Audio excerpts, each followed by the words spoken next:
เมื่อบัดนี้สัจธรรมมานี่มีมาประจำโลกอันทุกโศกเดือดร้อนเกิดตายนั้นบ่ตั้งกัน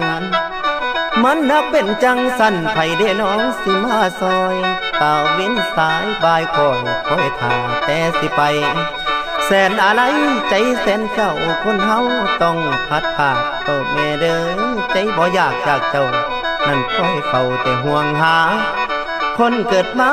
หาบุญไว้มีพระธรรมในใจจากกันไปบ่ต้องห่วงสิ่งทั้งปวงที่ว่าไว้จิตใจนั้นให้ปล่อยวาง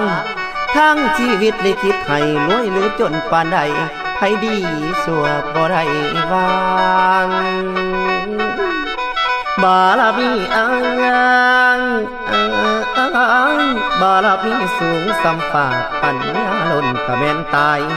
สำคัญตายไปแล้วตายไปอีหยังแน่แม่เอ้ยยังบ่สายหากสิแก่เป็นบุญแท้ให้เฮ็ดดี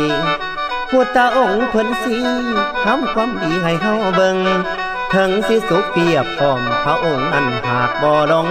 คงจิตใจไปทางหน้าด้วยเมตตาภาวนา